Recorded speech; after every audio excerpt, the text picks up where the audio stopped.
All right, so we're 4 weeks. Dude, I've done 3 takes and I shit you not, I keep saying weeks instead of months.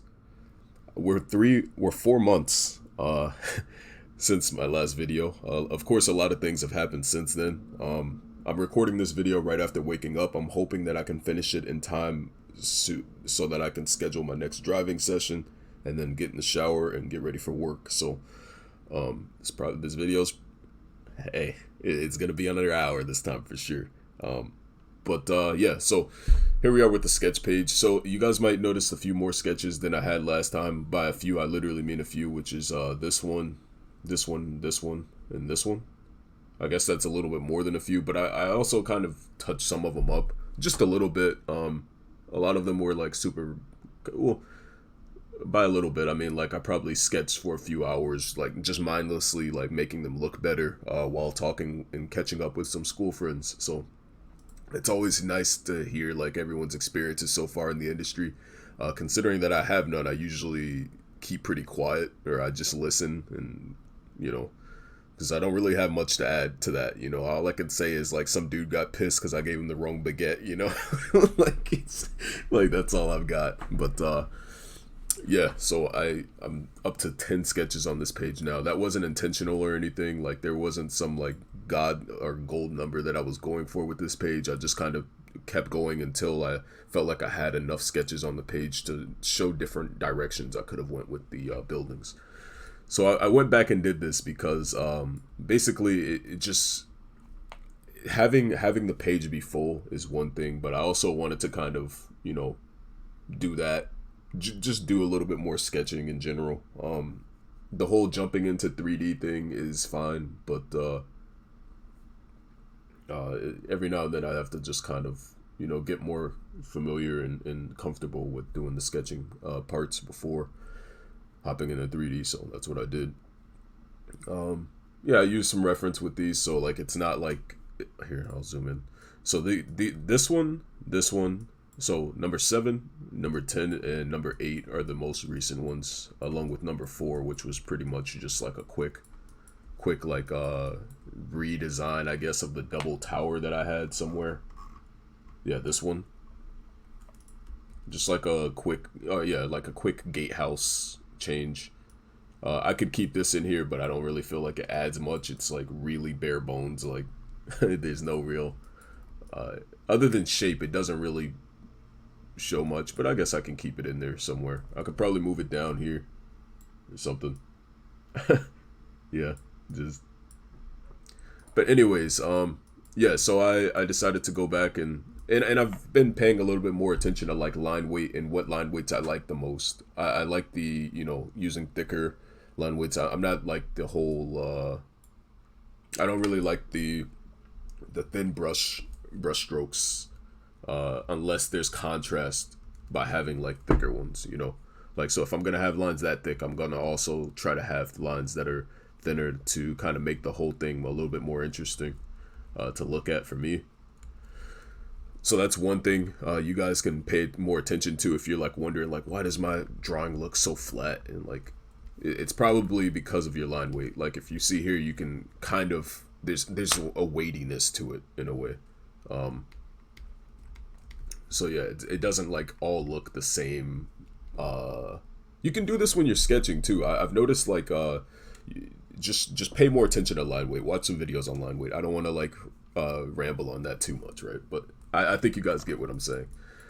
So yeah, I kind of went back and I didn't do it too much, but I just kind of added that same line weight to some of them and gave some of them a little bit more depth as far as like detailed thoughts and whatnot. I didn't want to spend too much time doing that though, because like it's so easy to start becoming a perfectionist when you expect everything to be like, you know, tippity top quality before moving on to the next step. You know, I don't think that's what concept art is, but at the same time, you know, I've heard from some friends that like it's like the line between illustration and you know, concept art can be very thin sometimes. You know, it in a way that sounds like it can be annoying, because if you're trying to make like quick sketches and they want these like super refined line arts, it's like, dude, like you're essentially spending a lot more time doing that. But the way that we were taught at FZD, it was like we started relying on 3D a lot earlier than we probably should have.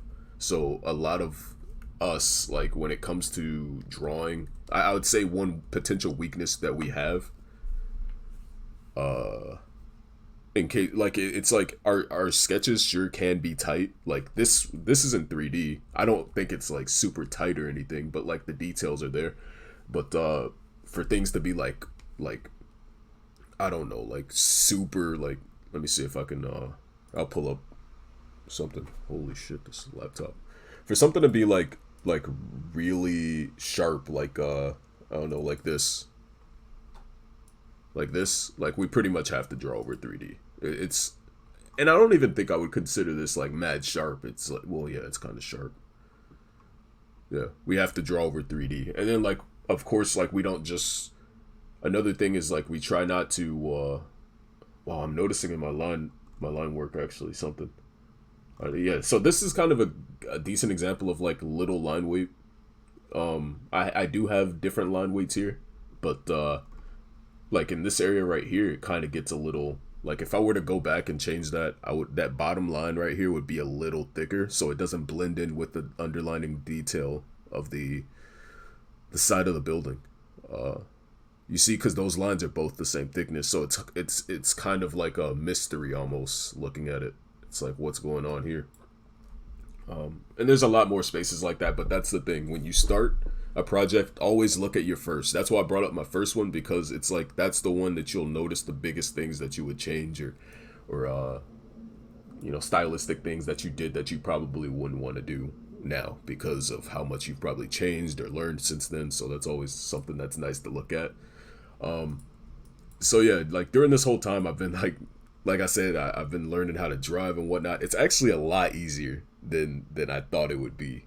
It's but while saying that, I would want to say like don't get too cocky. You know, don't start like if you're on a bike, it's like trying to do when you learn how to ride the bike. You guys remember when you first learned to ride the bike, and it's like, dude, this is amazing. You know, but it's also like watch out for cars. You get what I mean? Or like watch out for you. Like you don't want to just be riding the bike like looking at the fucking clouds or something and like a movie or something. You know, people are idiots. I have like there's a guy right because I live in well I'm used to being in the shitty part of Chicago and like while I was like learning how to drive, which I still am. I think I have one more session left before I go to the DMV. But yeah, while we were driving, this guy like he looked home. I don't know if he was homeless or not, but this dude was on a bike and he had like some Little Caesars pizza, like this like two boxes of pizza, and then on top of the two boxes there were just two pizzas with no box. And he was like balancing them on the bike while riding through traffic like and he got pissed at he's like fuck you motherfucker and I was just like bro, the cold ass pizza man, you're not even gonna like that shit by the time you get home. What do you got? Anyways, yeah, but like I don't know where that came from actually. What was I even talking about, dude? Oh yeah. So yeah, and then like I said before in my first video, like every now and then I'll try to do these top down floor plans. This is just to consider whether or not like if I were to do an interior of this building, like how would it be laid out and how would it function? How would it be functionally? Where would the living quarters be in relation to say like the storage and you know stuff like that. This is something that I looked a little bit into here. So like I was talking about like how the inside would look. So by having these notes around it, I was kind of playing with the idea of like, oh, if I had to expand on this, I at least have a foundation for that.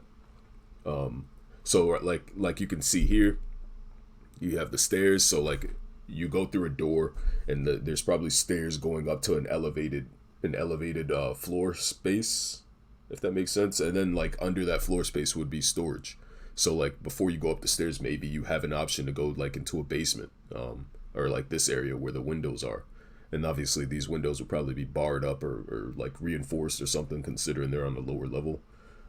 It's just like details like that you start thinking about. Like having a dining room in a tower where it's like big enough to where you have like, you know, 360 natural lighting almost, or like 180, you know, and you can look out into the forest and see all the animals and stuff.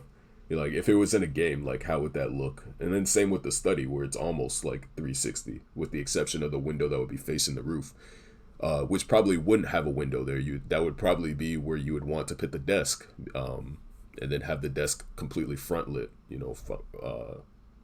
or something like that. It's just so many different things you can consider there. And if I actually wanted to make this like 360, well, how would you fit that, right? Like, so like little design questions for yourself, like if the art director or someone wanted this to be, oh well, we actually want him to be able to see out every window and the desk be in the middle of the room, and he's able to, like, his desk rotates with the sun dial or something, some crazy, you would just make the tower. I'd just make the tower taller, and then that way it's overlooking the house instead of being blocked by it at the same level. I'm sorry if you guys hear the airplanes outside too. There's not much I can really do about that. Friend lives next to the airport. So yeah, just and then with this one it was just pretty much like a mason's house. I was just playing around with this, just seeing like what things I would have done differently if I was like building a house.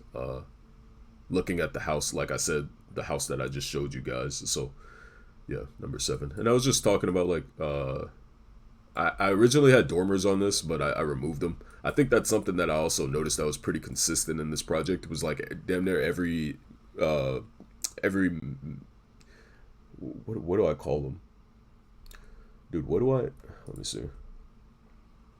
Oh, a manor. Okay, yeah. Every manor had like dormers, which is like the windows that you would have in an attic, or like where the roofs are, to kind of expand the space of the roof. So like I noticed that a lot. So yeah, we'll go ahead and move on to the first thing. So obviously, like with each of these, you want to have reference pages and stuff that showcases like your steps in one way or another, or at least shows your thinking process. Hopefully this does a decent job at that. But basically what this is explaining my block-in phase. So, and this is probably, I don't know why I made this. I guess it was for self-reference, or like if I were to do like a small time commission or something like that, like I'd be able to reference this, if it didn't make sense to them already. So basically, you start off with your initial 3D build. I think this was actually my initial, so I need to switch those around. I'm glad to get up. Well, in the context of this building, yeah, this was pretty much my initial build. But for this one, it was this one. So yeah, obviously you want to start off with your reference, and as you start having a better idea, or okay, well, this is what I do. You can do whatever you want. But basically what I do here is like I start with my generic whatever reference, and then when I start seeing a trend or something that I prefer over other things, I start to also take reference out. So like I'll stop paying attention to certain things and start paying more attention to others. So yeah, as I do that, it's kind of just narrowing down your reference. And then by time you have a I think it's better to explain it with this one. So yeah, not a lot of specific references. They're just kind of all over the place. But once you start narrowing down in a style that you actually like, in my case, it was this building. And I kind of liked a few features from this one. And I look for reference, and I end up kind of going in a similar direction with some of the things and some of the I guess we can say characteristics of certain buildings.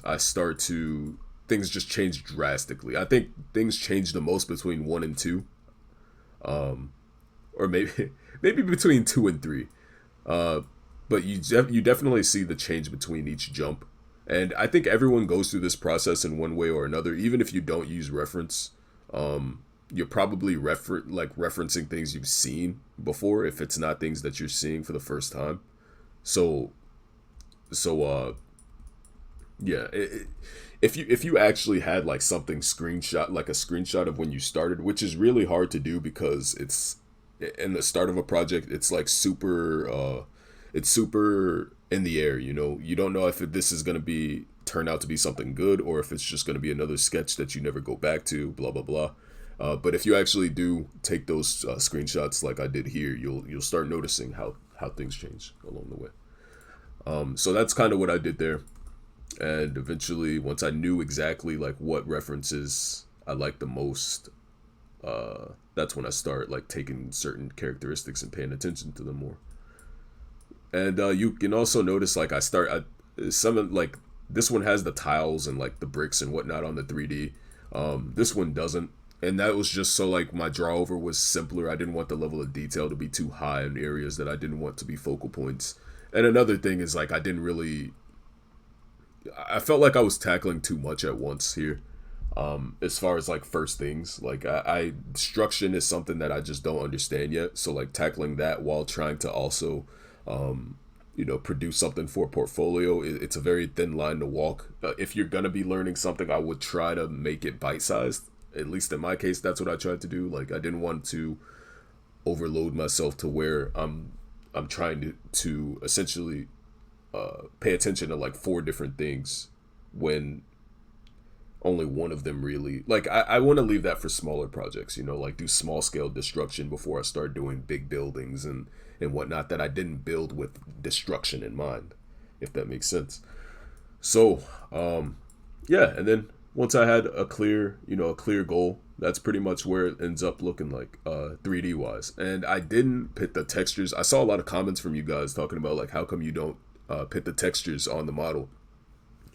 Like I said, like experimentation. It's something that I want to look into for sure. I know how to UV map and all that kind of stuff pretty decently. So like it wouldn't be something that's impossible to do. It's just about having the time for it and what style I'm trying to achieve. So I didn't want to really experiment with that yet, but that is next on my list actually. Making things look good in Blender, so that way like when I take it to 3D or Photoshop, there's essentially less work and hassle and all that stuff that you have to do or that I have to do. Yeah, it's just, man, it's like making these decisions can be exhausting for the first time, but like you have to remember it's going to be pretty much like second nature once you do it enough times. It's like driving in that regard. Like when you're driving, you're like probably gripping the wheel too hard, or you're like fucking paranoid. For me specifically, it's like when I'm driving in between two cars, like, there's three lanes, right? Like sometimes, and like if you're in the middle lane and there's two cars driving on the side of you, I'm just like, fuck. Like, I don't know, man. I don't like that situation. Like it's like, dude, one little, I could sneeze and it's all over. I don't know. That's how it feels as a beginner, though. I don't know if it's like that. Like, obviously, you don't grip the wheel like super tight. So, like, when you do sneeze, you don't fucking like, I don't know, do like a U-turn or something. Yeah, but yeah, that's my whole thing with that. It's like when you start something new, it's gonna be a lot more draining than it will be the 50th time you do it. The 50th time you do it. So yeah, yeah. So yeah, so this is, we're not gonna go in order here, but this is the most recent one that I finished as far as the buildings go, and I'm pretty happy with it. I wouldn't say like there's not things I could change or improve on here, but like I said, it's a really tricky thing to not get caught on like the smallest details and wanting them to be perfect.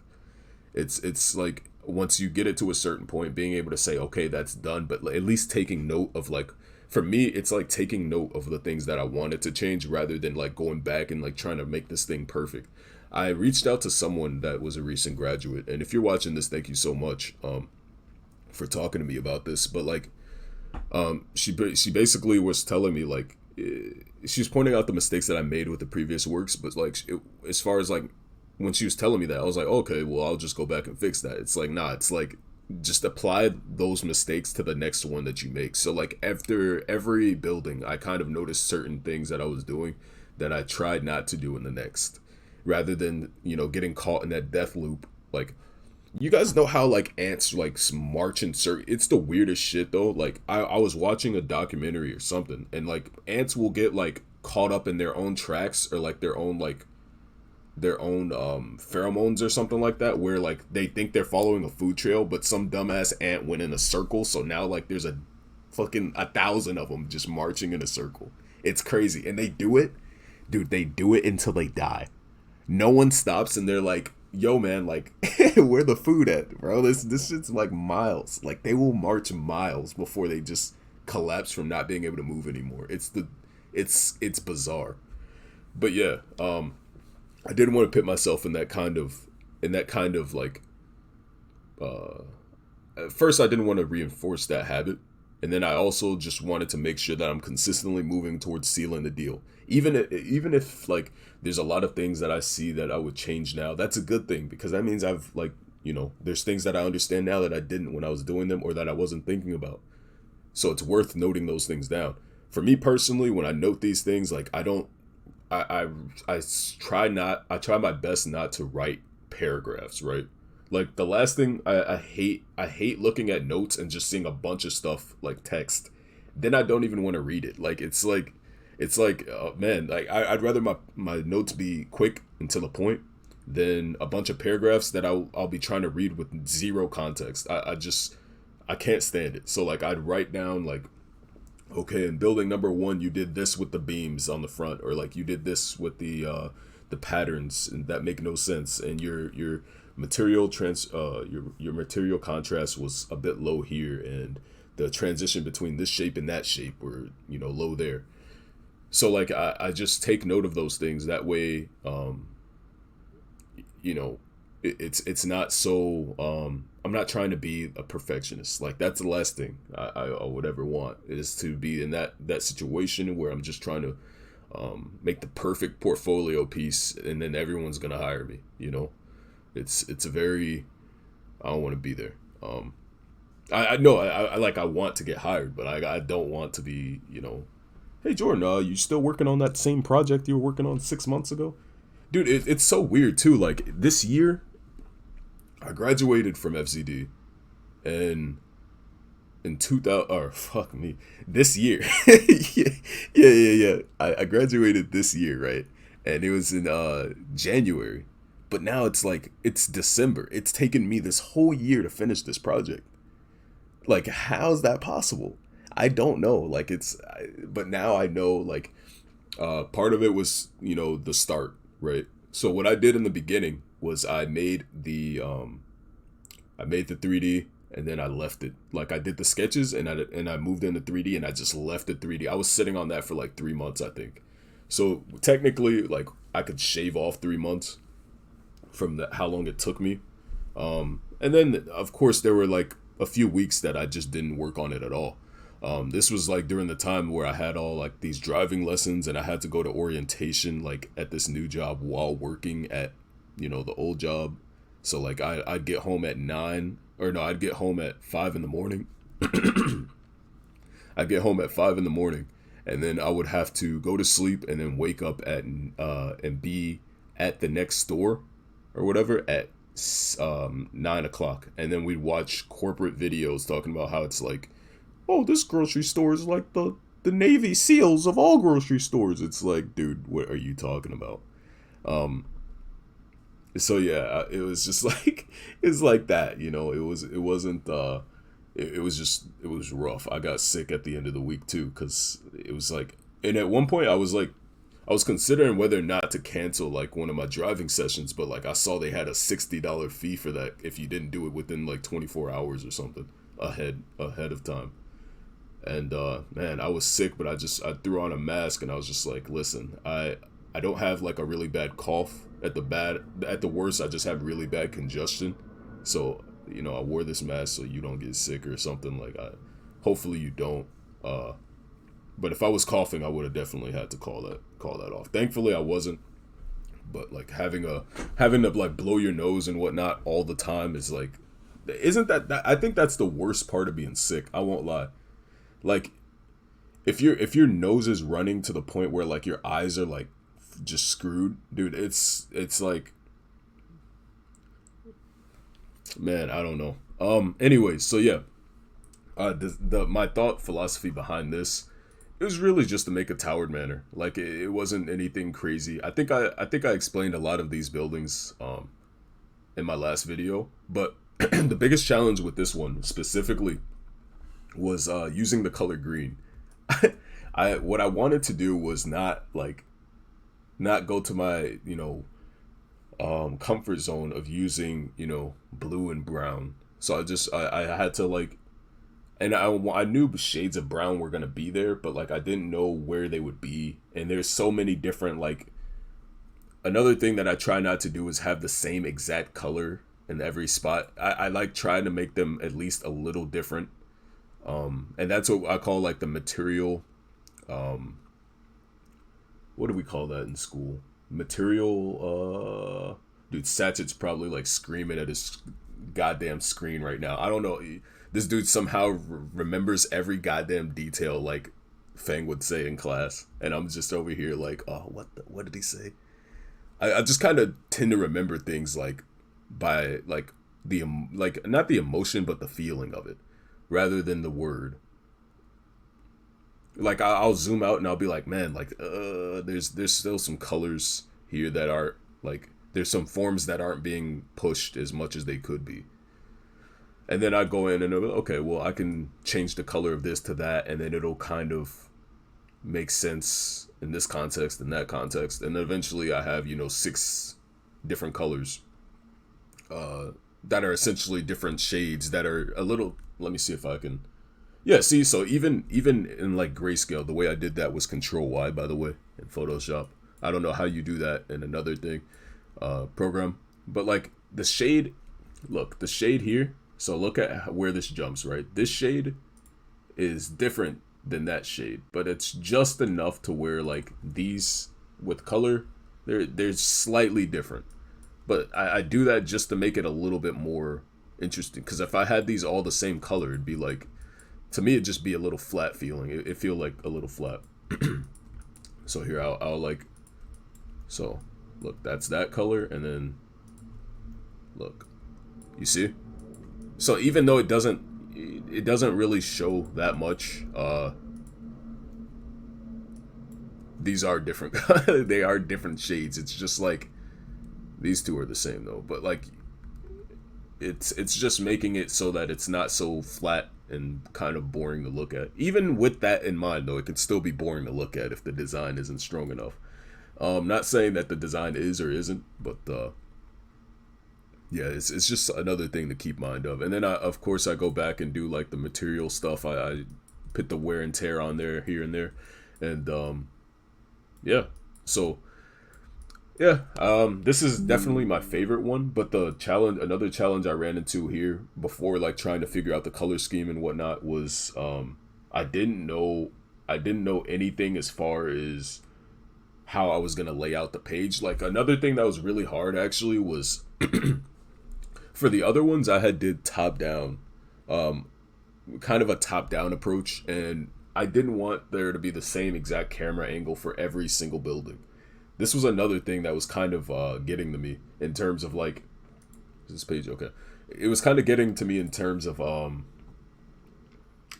like, oh, I don't want every page layout to look the exact same.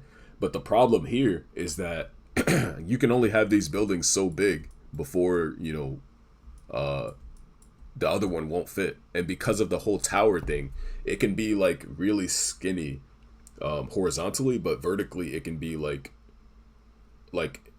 impossible to frame. Like so this is another thing that kind of stresses me out. Once I finish both angles, I try to plan it out like with silhouettes from the buildings, like from the 3D itself, but it's still a problem you run into if you're trying to frame everything on the same page. I think I did it pretty decently here, but the thing is that I noticed on like my Instagram when I posted it, it's like it seems really small compared to the other buildings. And something that I didn't like that I did was like, I'm looking at it right now.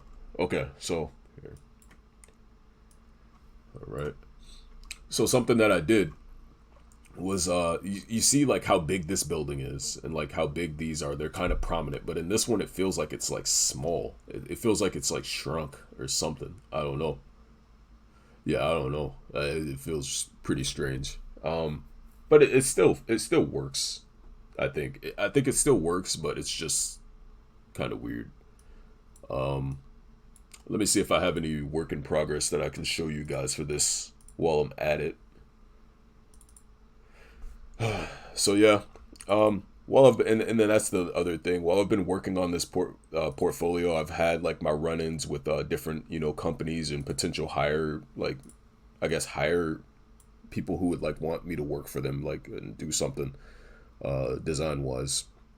But a lot of the small people, so like I say small people because when it comes to like the size of their company, right? Like the smaller the company, generally speaking, like the more hats someone has to wear. And when it is that way, the less knowledgeable they can be about specific things. So like the most recent case that I had was like it was like a tabletop, which is like, man, that is like the most fun thing I would want to do. Like that, I would love to do that, you know. I don't think my art style fits a lot of tabletop stuff yet, but if this were like close to the art style, I'm pretty sure I can mimic whatever style comes close. But um, yeah, that's a weird thing. It's like you want to get hired for design, but you almost look your work almost specifically looks gets looked at for the style, like the art style. So it's being able to supplement or to accommodate, I guess, to be able to like add on to a team in more ways than being able to only design. It's like it's you should have a good art style, and you should also be able to do a backflip through a flaming hoop, and none of your clothes gets caught on fire. If that happens, you're done. um, okay, so I do have I do have some work in progress stuff here. So okay, so obviously like this is before I get the color in. So I do the draw over. You can see like the windows and whatnot are still different here. Um,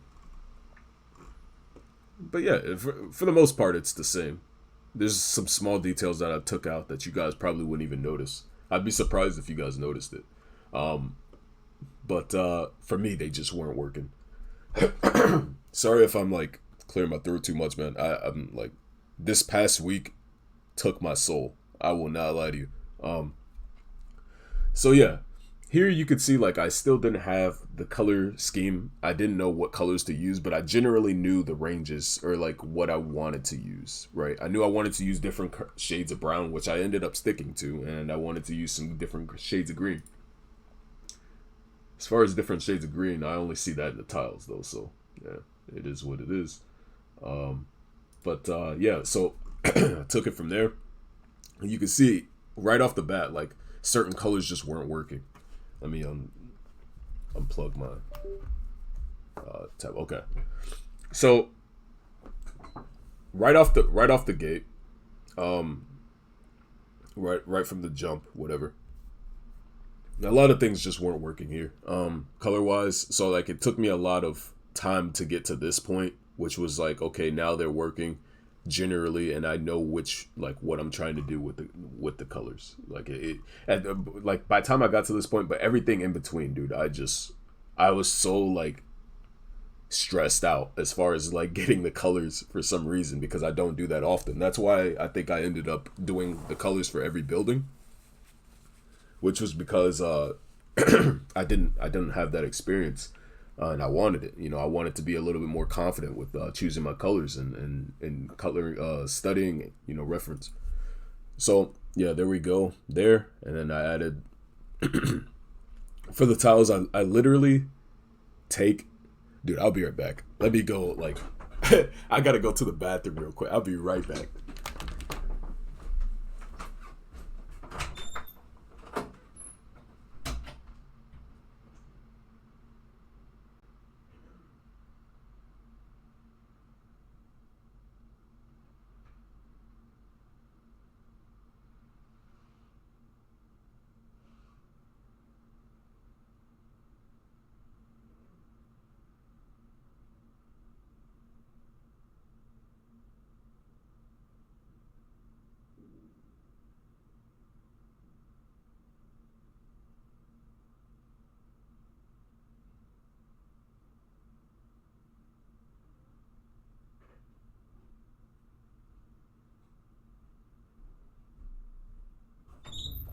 I'm a new man. I'm a new man. All right. So, like I was saying, I won't pretend that I know exactly what I was saying before I left. So we're just gonna. Oh, so for the tiles, right now my way of handling this is pretty simplistic. I just draw them in 2D and then I just scale them into place on the roof and like on the walls. So I have a really simplistic approach when it comes to that. That's why you'll see like that there. And then from here to here, just adding a little wear and tear, I guess. So like all those spaces that I usually have scratched up, that's where I add them. So I usually do that after I figure out the colors. I don't do that before. It'd be a waste of time because you kind of I handle the wear and tear as its own like material detail. So it's gonna be in relation to the color that it's around, if that makes sense. And then I also like here I also did the same thing as far as like giving each tile a different like shade or every other tile. Same with the roof. And then here I, like I said, the draw over for the 3D. Putting in a lot of details that I don't have in 3D into it. So like that'd be like the vegetation, the rocks, the nature, kind of grounding the building in an environment. And then from there, the wear and tear. And this one you can see this actually had a lot more wear and tear than I wanted it to have. So I think you'll see like a lot of that stuff disappear. So yeah, there's some things that stayed. It's barely noticeable.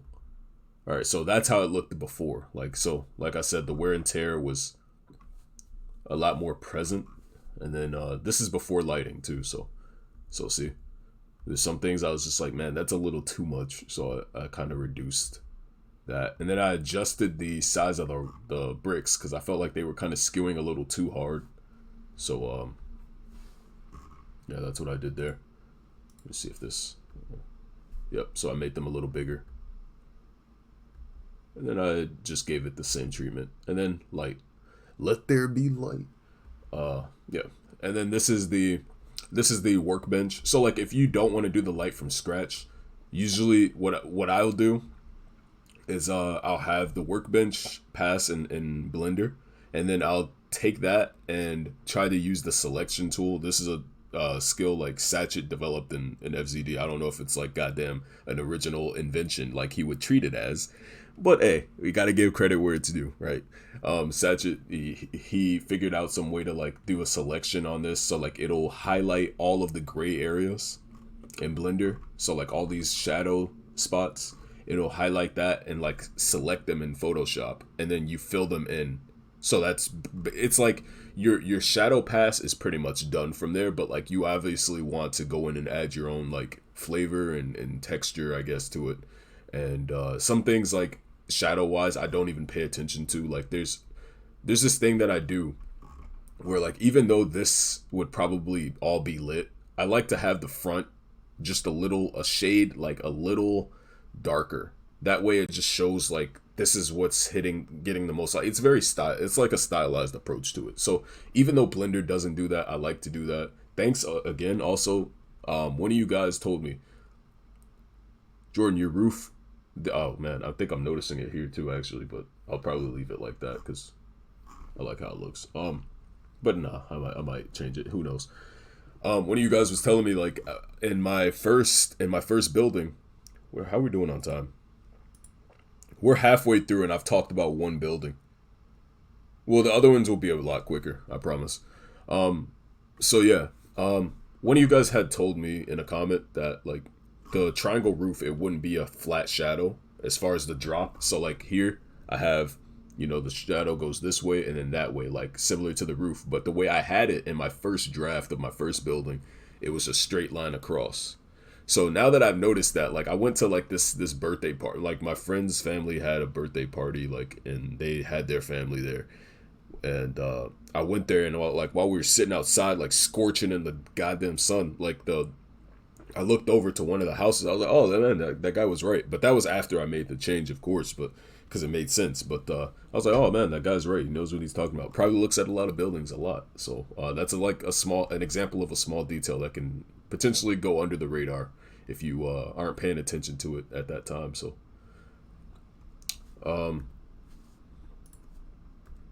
yeah, like workbench pass. I still don't know how to work the magic with this, because the problem that you run into a lot of times, and this is where you're gonna have to work your personal magic with it, is it's gonna look really 3D, obviously. Like, because what will end up happening is like for some reason Photoshop will capture like the spots that are like not bright white. Like, so this is white. This is like mid, and then that's like shadow, you know? So it'll capture the midpoints too. So it'll capture this, that little slight change in gray.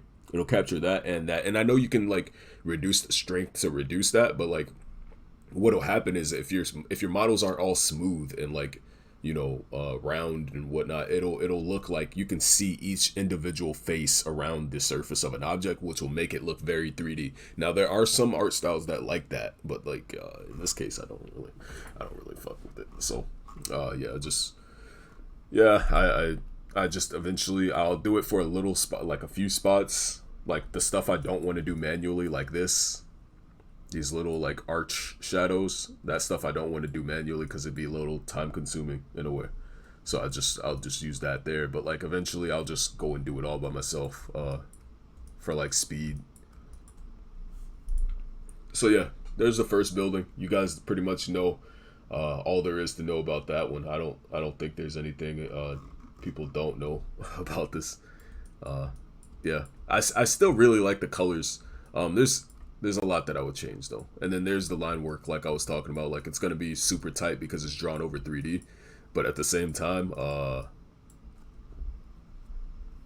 there's some stuff I would change here line weight wise. And this is the third building. So this building came two buildings after the first one I just showed you, and you can see I kind of used the same color scheme, but I changed it up a bit as far as where things are allocated. And like I said, once I ended this one, I was like, man, I literally went exactly the opposite direction of what I intended, because I essentially ended up using the exact same color scheme, with the exception of like maybe one color. So once I noticed that, I was like, okay, my next one has to be something completely different than this brown and blue, because I like brown and blue. It's like one of my favorite combinations. But that's why I feel like the last building was so challenging for me, is because I just did without that color. I was just like, man, like I'm gonna find another way to make this work. So and in a lot of medieval stuff, it's gonna your browns and your grays are always gonna be like super prevalent. Like it's always going to be a shade of one or the other, and then maybe with a few heraldry colors. I'm not doing this shit, dude. I gotta find out. Let me see. Heraldry. Heraldry. Heraldry.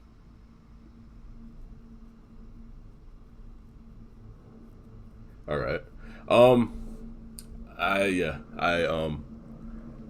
I was just for that few seconds, I just imagined punching a hole through my. Anyways, these specific these words that are like so hard to pronounce sometimes. So yeah. Anyways, what was I about to say? Yeah, so this building, it's one of my favorites, but like I said, it was so hard to frame because of the nature of the silhouette. It was just like one part is really tall, and then it's also really wide, so it was almost impossible to frame this thing on the same page as its counterpart. So essentially, what I had to do was just I don't know, I just framed each different view on a separate page, which I think is good because I liked seeing all the like details and stuff. I thought that was pretty fun. And then in every building, I seem to have like a favorite focal point. Like for me personally, this area is like my favorite. I don't know why. It's just like the shape changes, the form changes. I don't know. I really enjoy looking at this area for some reason. I like this area more than anything. Maybe this area too. The reason for me, like for that, is because it was so challenging to make it look interesting. So like once I found a solution that I liked, it was like holy. And then what ends up happening, there's a curse that I've noticed with all of my buildings so far, is that the entrance will always end up being the most boring looking area in the whole thing. And the door is, of course, like I don't try to make this elaborate crazy door, you know. I try to God damn it. I try to make like it okay, but like I don't try to make it like the craziest. Uh, I just invented the light bulb type entrance type beat. Like I'm not trying to like. Yeah, I like this area too. I think this area is kind of interesting. There's still some things I would change, of course, but overall, I think I would give. So okay, what we're gonna do, right?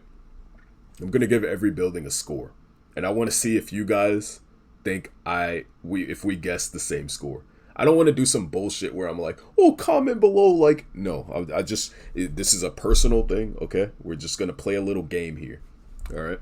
So, design wise, what grade would I give this? Like, if we were doing a tier list of this project, right? What grade would I give this building?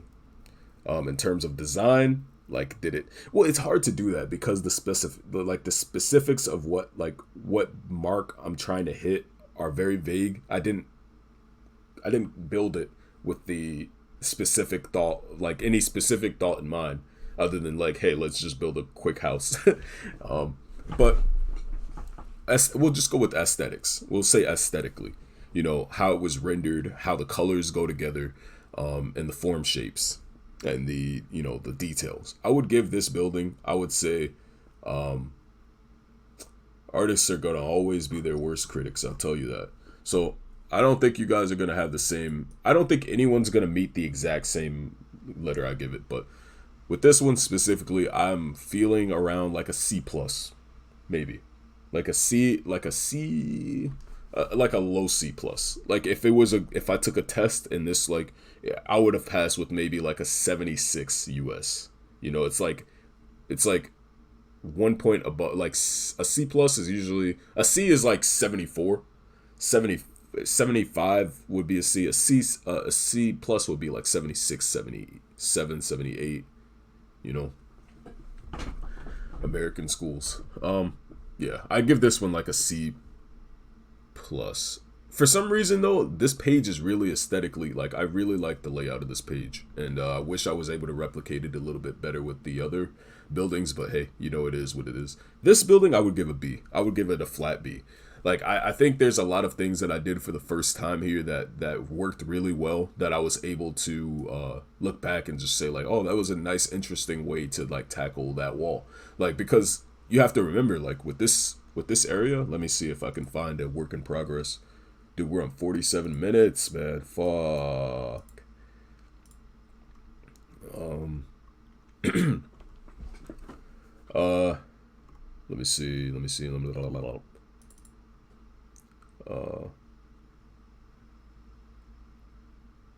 Okay, so some work in progress. So, in this one, you can't see it too well, but you can see that I was prioritizing a lot of different things at different points in this building's design. Like, I was thinking, okay, well, if I showed it from this point, I don't need to design, say this wall as much as I would have to if you could see more of it, right? Because I would have to think about the details all getting mushed together. I didn't want them to have that problem. So of course I wouldn't put too much detail there. Most of my detail would probably be, higher than lower, because what you're seeing most of the building is actually the roof, not the sides at all.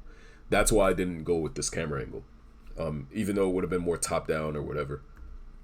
So that's why I ended up changing it to the side. That way you could see, some of the faces and what the building would look like. And then eventually I ended up having, there's a color scheme I was looking at before.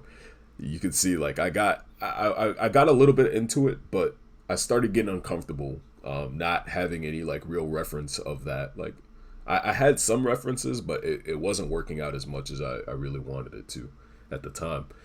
And then I ended up, eventually just kind of going back to that comfort zone after being, in this area for so long. It was like, man, it'd be so much quicker to just make this shit brown and blue. And then that's exactly what I did. So I gave in to the pressure. So I'm glad. That makes me even more proud of my last building. So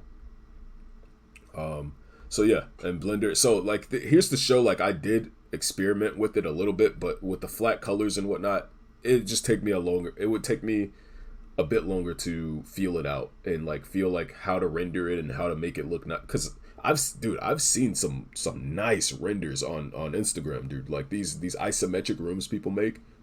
I know it's possible, but as far as like figuring it out, it's just gonna take some time, and I don't want to rush through that process. So that's probably why I didn't do that. And then of course I went back and added some lights in there just to kind of feel it out. What would this look like? Again, camera angle stuff. What details do I want to see more of? What do I want to see less of? Trying to get rid of that roof and bring in more of the building itself, which I think I did a decent job at. But like I said, nothing's perfect. This one actually is one of my favorite work in progress shots. So this is from the back. So I'll talk about this later. But yeah, this is where we ended up. So I'd give this one a flat B. If I were a teacher on myself, I'd give myself like an 82 with like a smiling banana on it. Don't ask for specific detail. Listen, that came off the top. I don't know what that shit means either. So yeah, this is the line work for it. Very fun to do. Very, very fun to do. I always enjoy like playing with the silhouette of the building, also through like the nature. Like I was trying to make it seem like it was in a more rocky hill environment, like a mountainous kind of environment, but it was really hard to do that with just the ground. I still want to work on vegetation density. Like it's really hard for me to draw like a bunch of, like, of course drawing individual leaves is easy for me, and I'm not saying of course like it's some goddamn damn.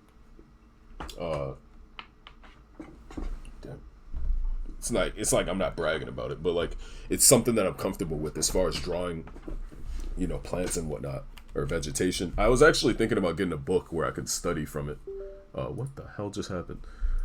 Yeah, I was thinking about getting a book where I could just study from it, because just seeing like different plants, like I'm only familiar with your generic leaf, but like when it comes to the leaves that have like the ridges and whatnot, I'm really curious about that. So this Christmas I might buy myself like one of those books, and then just like whenever I feel like drawing or like studying vegetation, just look in there and like see where the flowers from, and like probably watch some videos of some dude gardening with it, what it's used for, and just draw it, like, just have some fun. Yeah. And then just, I don't know if I would want that leaf going like this or wavy. Probably be something like this, huh? That way all the flowers kind of like converge in this one spot. I don't know if converge is the right word. Dude, fuck it. This video is gonna be more than an hour. I don't want to rush through this. Like, I know the majority of people aren't gonna watch it this far, but like the people that I like are the ones that just do what I like.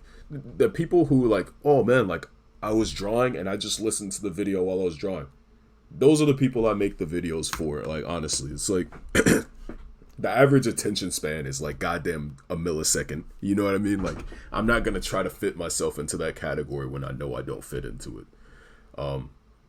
That's another thing. Like, dude, I saw my video got like what?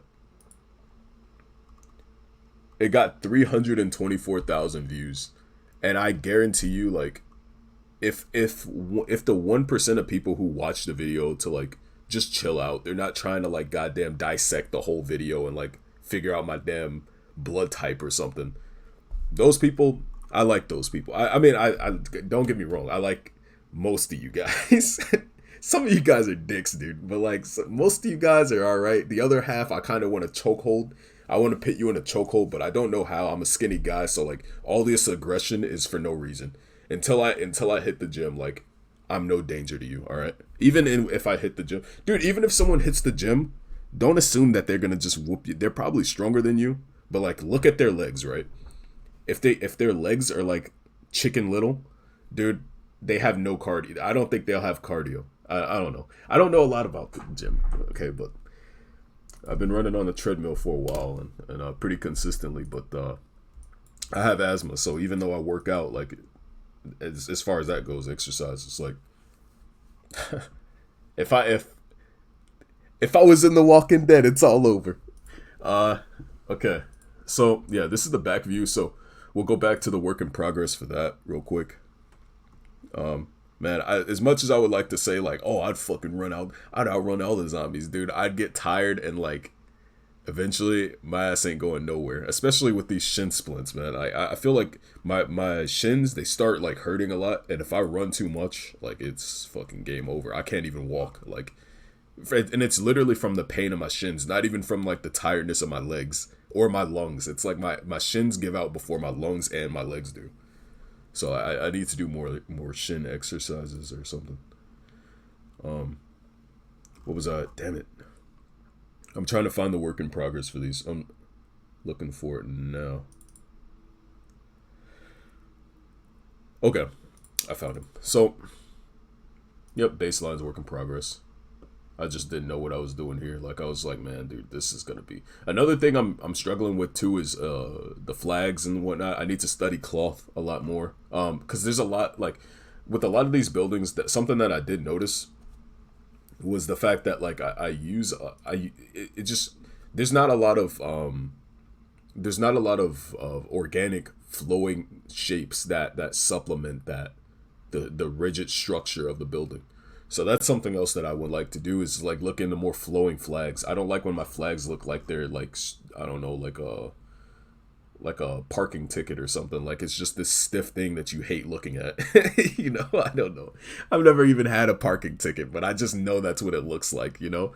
If a parking ticket was a person, it'd be the guy like whose shoulders are like fucking I don't wanna end up like I don't okay, whatever. Yeah, so this is how the back of the building looked at first. Like so I was still figuring things out as far as like the shapes and whatnot. But I think I eventually came to this conclusion, like this design, because it was just like I saw it on a building and I was like, huh, what if I did it like this, but like I changed it and like a little bit, like arrayed it and then just made it some kind of interesting shape. I don't know. I felt like this was an interesting shape to throw on the back of this, so like I just did it. It was a shape you didn't really see in the front, so I was like, okay, that'd be a nice like thing to throw it off, like to make it seem like it makes it there's something in the back that you don't see in the front. I don't like the perfect symmetry. Once you see the front, you've seen it all kind of thing. But even though that is the case here, I think that I at least tried to tackle that a little bit, so I'm proud of that. I'm not gonna complain. Um so yeah. At first I was playing with the idea of there being construction. So I was studying a lot of frames for like backyard people. Like some people have these grand goddamn gigantic backyards where they can have like an awning or something, I think what it's called, or like but I was studying like the beams of it like for like really quick to see like what would it look like. And I did like with the direction it was going. I was thinking about having like a shed. The floor is supposed to be here. That's why the floors are actually longer than they're supposed to be, because there's supposed to be a floor there, but I made it invisible in the render to save time. Sorry. So yeah, I did that, and then yeah, I was thinking like there could be a tool shed back here, and there's like a little door, and there's the windows from the living quarters that are right below the the tower study. So I was thinking about doing that, but like eventually I was just like, maybe I'm over complicating this, and eventually I was thinking about, okay, well maybe I can move that thing that was over there and just keep this one here, and then but then I was starting to realize that this is something that I do when I don't know what I'm trying to do. Why do I say that? Here, I'll show you guys. So it's all about noticing your consistencies, right? Like what do you do when you're stressed out? You go to what's comfortable and what you know the most. So like this. So I always default to like some kind of awning, like some kind of like the exact structure. This exact structure, I don't know why. I'll slap that shit anywhere if I start like. So I have to like catch myself when I do that, and I'm like, oh okay, I recognize this is a sign. And then what else do I do? Dude, do you guys notice it yet? Hold on. Do you guys notice? All right. So what do I do in addition to having that thing there? I add in a fucking ladder. I don't know why I do that, dude. Like I go back Look, watch. Hold on. I know it's in there. All right. Look, watch. Look. Look, I told you. So like I defaulted to the exact same thing here, and I was like, no, I'm not doing that. I'm not doing that. That's when I noticed that like when you're stressed out and you're tired, that's what you'll do. So you have to catch yourself every time you like when you're doing design when you're designing things, you have to be very conscious and like if you feel yourself slipping in one way or another where you're starting to add like lazy solutions in a way, not to say it looks bad or anything, like I think I could have made that work eventually if I put enough work into it, change the design up a little bit and add some more like shape contrast and size contrast to it. I think the design could have came out pretty decently, but uh it's I just didn't want to like once I noticed what it was and saw it for what it was, I didn't want to stick to it. Now this, I thought that was okay. It wasn't like any kind of crazy design solution, but it was okay. So I kept it there. I was like, okay, well, it doesn't look crazy bad. I don't like it, but it's okay. I give it a C. As far as a design solution, I probably give it a C as it is there. Now, if I was to change it and make it like, you know, a little bit more functional or like maybe the placement a little better, it could probably go to a C plus. For this design solution, I give myself a D because I know exactly what it is. It's me going to my comfort zone with a fucking ladder every time. I don't know why. I don't know why I gravitate towards a ladder, but I do. We're all human, okay? We all do that in one way or another. What's important is that we realize that when we do it, and then just try not to, and just try to like push ourselves a little bit. Because what I was scared of with this project was like getting lazy and then just ending with like some really bad rushed did this because I was tired, did this because I didn't feel like doing anything else kind of design. So yeah. So just taking the time to explore those different design solutions, as small as they could be. So yeah, and then I added like little things on the roof, like just little details that would make it look a little bit more interesting. Adjusting the tower lighting and maybe placements or colors of the buildings around it or something, or not the buildings, the windows or the little details in the tower itself. And then from there I just went to line work and yeah, just started putting the colors in, referencing certain. So like this was one. Remember when the building was black and gray?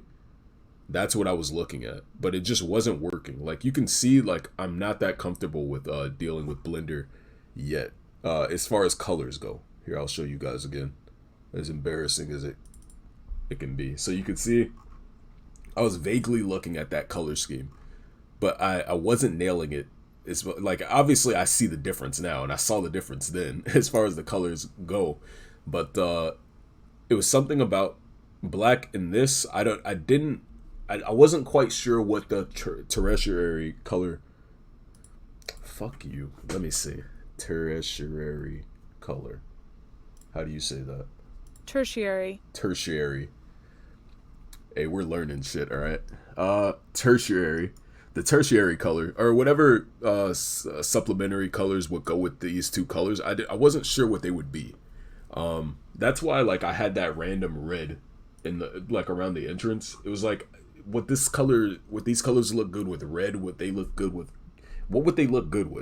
I was looking back and I was like, maybe I shouldn't do that. And I think the stress of that just caused the mental break, and I eventually just went back to brown and blue. And there's probably a fucking ladder over there too. Let me see. Yep, there's a ladder right there already. Yep, so my ass was stressing. There was probably smoke coming out of my head when I was making that. Okay, yep. So once I started like finishing the flats for it, I immediately started thinking about the environment, and I was looking at like rock trails, and I just started pitting rocks around and just feeling it out. What would it feel like to walk around there? What does it feel like to live there? and that's where I ended up. Yeah, I don't think much changed here. Yeah, more flats. Uh, quick light pass. Nothing crazy. Yeah, and that was that. So, um, yeah. So I really like this design solution, but I just wish I explored more of it here. That's why I give this one like a C, because it's a very to me it's a very lazy design solution. It was like, all right, I'm just gonna put a slanted rectangle there, and then just like change some of the forms a little bit. I hope this isn't me roasting myself. Like, I hope I don't come off that way. But yeah, and then like the lamps. That's another thing. Like I kind of treated that really. It felt like that part was really rushed actually. But yeah, I still don't know how to fully handle the lamps and stuff. So there's some weaknesses that I pointed out there and the only way that I can really hold myself accountable is to like encourage other people to do the same. You know, when you look at your designs, try not to pretend or avoid or like push things to the back of your mind when you notice things are wrong. Because if you make that a habit now, or at least become conscious of it, you'll be like a lot more. You'll be a lot slower to make that same mistake. Hopefully, at least that's what I hope for with myself. So this is the second building. So this is the one that I made right after this one. And this one I think was one of my favorites. I didn't rush anything at all, but as you can see, you guys can see like this is where that whole ladder thing popped up with the awning. It's like, dude, I think this one's actually I like the way I handled a lot of the rendering here. Um, yeah, I really like. Yeah, yeah, I like this one. The vegetation, like I said, the density of vegetation is something I still need to work on a lot. Like when it comes to like, all right, say this was like, okay, we'll do a quick thingy here. Um, say this was like a patch of grass, right? All right, we'd add some rocks. Like, dude, drawing nature and stuff is just so like. That's why it's just relaxing. It's just relaxing. So this is with no reference. So like uh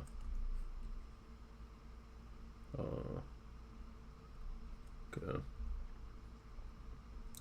Add some add some rocks or something here, right? And then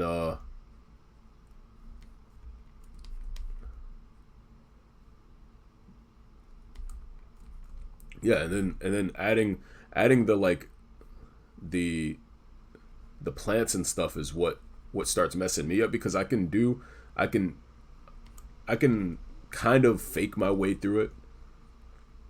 You know, I can add like little plants here and there. But as far as like handling the in between, this space here is what I need to work on because I just don't like there being there's a plant here and then there's a plant here and then there's and of course you can add like rocks in between the like or like puddles maybe there's a little swamp or and then like there's like a lily pad. There's a frog.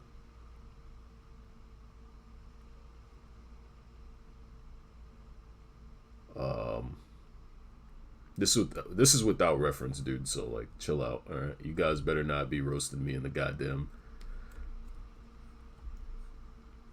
He's dude. How the fuck does a frog mouth look like? Oh wait. Okay. I forgot completely for a second. He's like this, and then his eyes are like up here. Yeah, there we go. There we go. All right, you guys get what I'm saying though, right? Like you can add. I just have to study this a little bit more as far as how I handle it. But it's. I think it's. I think for what I'm trying to do, I think this works. But like, there's still some ironing out that can be done.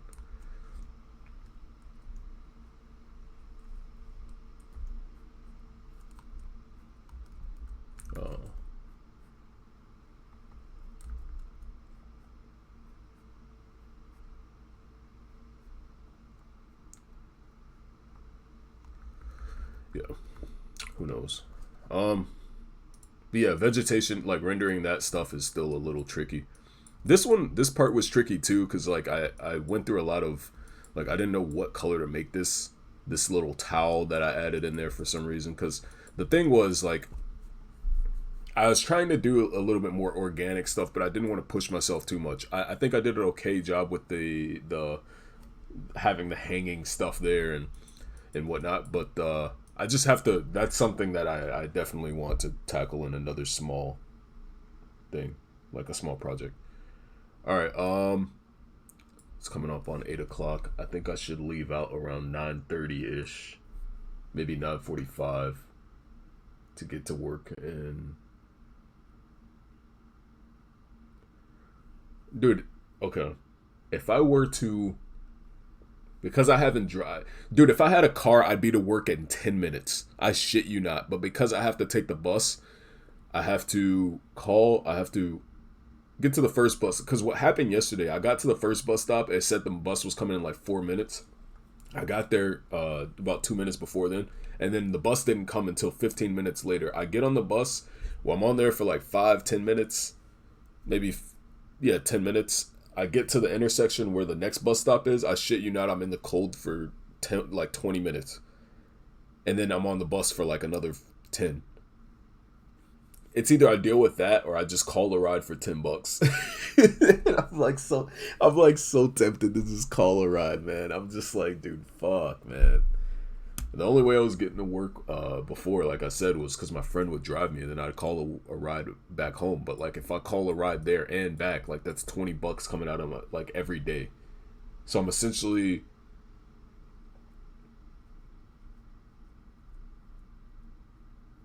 yeah, decisions, guys, decisions.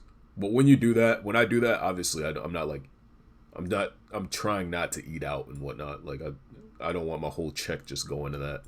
Um, but yeah, the design for this one was pretty similar to like let me see, the L-shaped reference. These are the things that I was looking at. So I was looking at these. This is where I got the idea for the roof patterns. So like we'll go back. You see like how the roof, it's not the exact same, but like it has those arches where it reveals underlining like a different material to kind of give it more contrast. Because that's something that I was thinking about. I was like, man, like I don't want there to just be just black roof, like or like just tile all the way across and tile all the way across and then tile all the way. That's why I always end up adding these like dormer looking structures to the roofs of things, because it's like that's the only thing that really breaks things up, other than like a chimney or yeah, it's like other than a chimney or like a fake windows. I think those are pretty common though back in the times these were built. It's like I think they call them facades. I'm not looking that up. Fuck you. Uh, facades. Yeah. And then I was at one point I was playing with the idea of this being like some kind of library, so I did like a few sketches of like what kind of books and stuff would be found in there. I thought that would be pretty cool. This makes me really excited to try a prop page though. I love, for some reason I just love playing with books, scrolls, potion bottles. Well, not potion bottles, but like things that hold stuff. I love that. Like your chests and whatnot. Like thinking about different ways they could fold open and like reveal what's inside. Like almost like these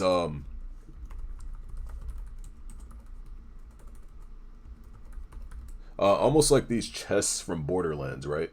Like I always liked looking at these and then just imagining how it's gonna open before I open it, because you can never predict it. The way these animators and like the concept artists would do this stuff is like it's like so it's so interesting to me. Like they would find the craziest design solutions to make it anything but like a typical box. And then like you can open a refrigerator and find out it's actually like a stash, instead of it being like a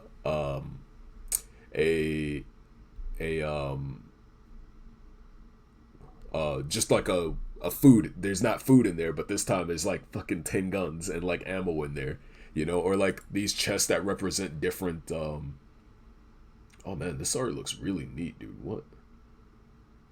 This is a style I wouldn't mind looking into, man. Jesus Christ, this looks nice. Hey yo, man.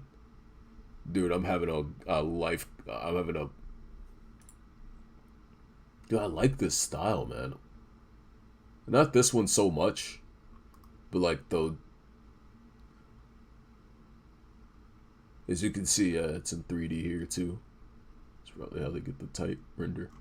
Man, dude. Let me write that down. Yeah, I'm gonna study some of that. Oh, I still have to schedule my next appointment too. Shit. What is this from? Oh, it's Unreal Engine Marketplace. Hmm. Um. Yeah, I'm really excited to do some prop pages though. That would be so. Oh man, I'm looking forward to that so much. Oh, I can't wait, dude. Okay. Yeah, but this is what grade would I give this? What letter grade would I give this design? I would say this one is almost an A. It's a B plus. I would say B plus because I did so many different things that like I didn't expect myself to do. Um and I didn't rush it. Like I said, that's a big thing that plays into what grade I'll give it. Is like, did I rush? Did I feel like I was rushing through the design when I was making it, or was I actually taking my time? So yeah, this is the early stage. So I was doing a lot of moving things around slightly and just playing with AO and just seeing how different forms showed under the light. You can see I started with this going all the way through, but I didn't like how it intersected the tower there. So I just limited it to this space only. And this is the ugly part where you're figuring out what color schemes to use or what colors to use. This is what I use for reference for the colors though. Which I felt like this was a pretty good image. Like these I really liked what these three captured like color wise, so I was just trying to like mimic that somehow. And yep, this is so yeah. You I mean, there's no going around it. Like when you're first starting off and you're trying to figure things out, like that's how it's gonna be. You're just figuring out color schemes and seeing what works, what doesn't. Originally, I think I was just gonna go for a desaturated kind of color for it, but I eventually went more vibrant. It's just always end up being more vibrant is always more fun for me, color wise. Um, Yeah, and I wasn't trying to make like the colors all like neat or anything, which ended up being like a very it slowed me down a lot later because I had to go back and fix all that shit. So I was just trying to rush through it and see like what works, what didn't. What could have saved me a little bit of time here though is before going into drawing, figuring out the colors in Blender. That way, like by the time I'm drawing, I don't have to worry about any of that. Um, that's one thing that saved me a lot of time with the L-shaped building or the previous this one is because I already had like where I wanted the colors to be placed, like generally speaking, mapped out. Um, so yeah, that was pretty neat. With that building, but yeah, but remember this is building number two and that one's number three, so that's why I did that because I figured like okay, I don't like this part of the process, so I might as well do it in Blender where I can change all the colors really quickly and and then what I like to do is like if I'm struggling with the colors, I'll just go back into line work. So what I'll do is I'll like okay, say I'm at this phase right here, right?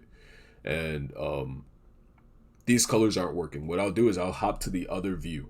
I'll go to like the other side of the building or whatever, and I'll just start drawing that part. And while I'm thinking about it, like while I'm drawing these different sections, I'm thinking about what colors could supplement each other and like or accommodate or complement which colors could complement each other and what forms could be pushed by having different colors.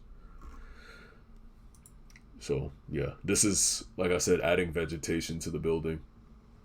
This is something I didn't want to do with every single building because I thought it would look super samey, like really samey for every building. So I did the flowers and the stuff growing on the roof and whatnot, but like I only did that with this one with these two, and then the next two I didn't do that because I just didn't want to have them all look the same. I drew some swords here. I don't know why. And here's another thing. You can see I was really struggling with vegetation still.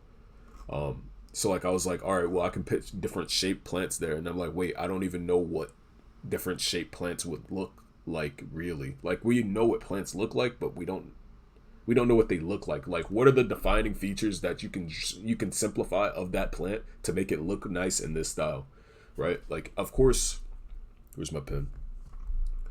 Of course,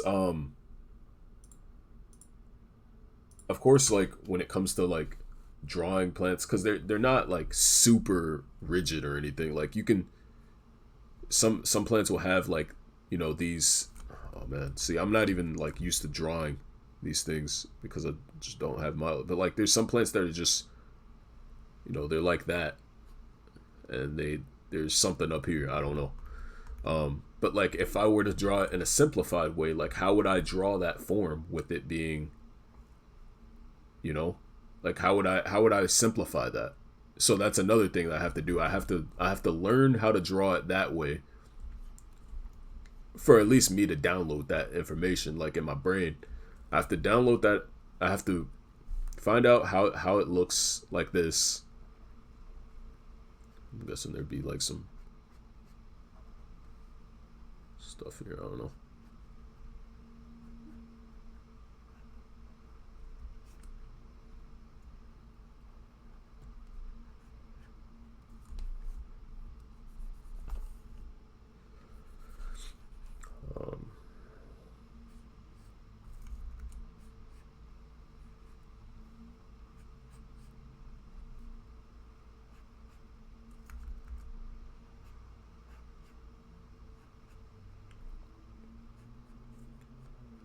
Um, yeah, I don't know. So like, this is what. Oh fuck my life, dude. Um, so we'd have to figure out. I don't even know what I was just doing there, man. But like, we'd have to figure out how what characteristics make this plant stand out the most, and find ways to simplify it. And then that's what makes it look good in the simplified look like style, and have it also be small, small enough to read real well. So it's yeah, decisions. You just have to be thinking about these things as you go, I think. So yeah, I was doing more colors, material changes, changing the color of the grass, seeing what will work best, and then eventually I added some like graphic on the front of this space because I felt like that emptiness that was here was kind of driving me a little crazy. So I was just like, okay, well, what if they had some kind of paint there? You know, yeah. And then here I started adding the lighting again. And what I was thinking about here was like this damn towel. I was like, dude, what color am I gonna have this towel? Because when it's blue, it's like your eyes keep flicking into it because it's the only blue thing. Like you could look over here, but like that blue is still standing out so much in your peripherals that like it's like, what is that? Like, so I had to, uh, like when it's like this, it's still kind of showing out, and I think that's because of the brightness of it in contrast to the other colors, and then the density of the patterns on the quilt that was hanging from the door. So like I had to, or the window or the balcony. So after that, I like just simplified it. I took the patterns out. Oh whoops! I took the patterns out and then just made it blue, and I was like, nah, that's still not working. And then I just made it red, and that was that. Yeah. There's supposed to be a floor here. That's why you see that little arch. Very much concept 3D, guys. Yeah, same process, but this one's a lot cleaner. I didn't want to make the same mistake that I made the last time, so I made sure to keep everything clean, and it came along really fast because I already knew what colors to use. But as you can see, there was a pretty big design change I had here. One of you guys pointed out this door was pretty big, and I kind of agreed with that, even though I was gonna have it like a workshop, like an open workshop there, but I didn't want to go into like trying to build out the workshop and design all that stuff. It was just going to be really time consuming, so I just shrank it down and made it a door. So yeah, you can see eventually.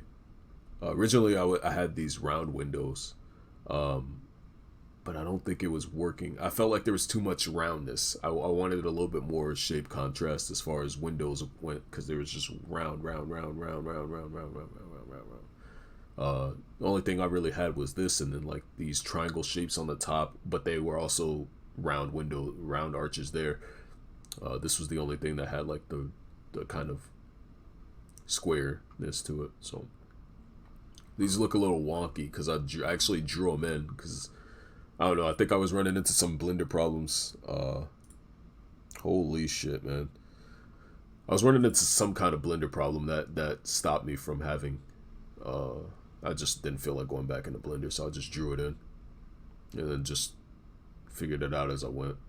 Yeah, so this one came along like that. Like it's just that's the power of knowing where your stuff is gonna start. Like you can see how many different like this one is just like all over the place in a way. Whereas this one, like once I had the color scheme figured out, I was just like, okay, this is gonna be a breeze, and that's when I start putting on music and I'm just chilling, because I know like generally where the colors are, what they're gonna be, how I'm gonna use them.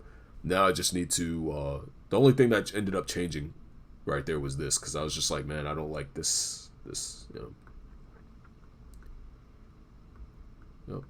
Change some of the bushes over here. I didn't like that one big bush or two big bushes there, so I just kind of like changed those a little bit.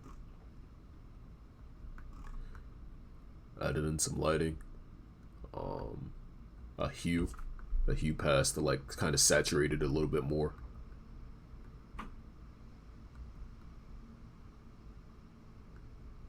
Then I added in my edge lights. I love my edge lights. And I think I desaturated it a little bit here too.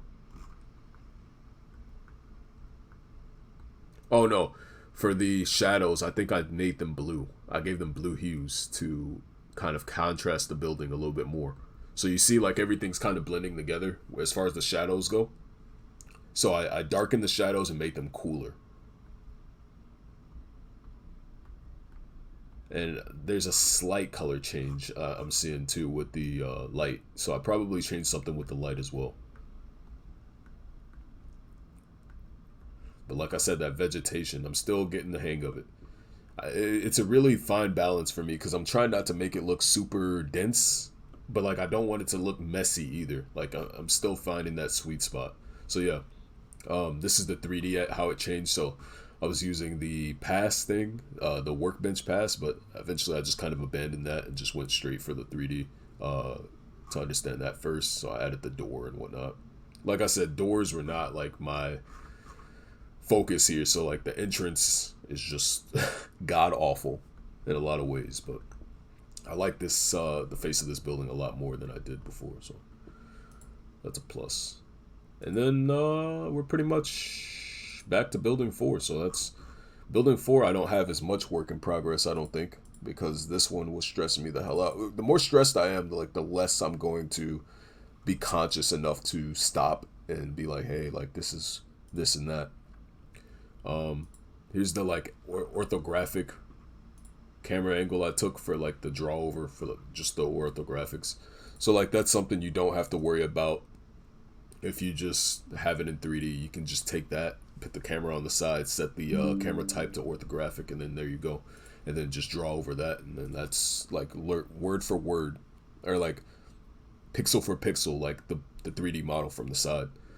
So yeah, overall, I'd give the project like a B minus. I put a lot of effort into it. There's a lot of things that I rushed over. I No, there's not a lot of things I rushed over. There's a lot of things that I didn't really manage well, like time.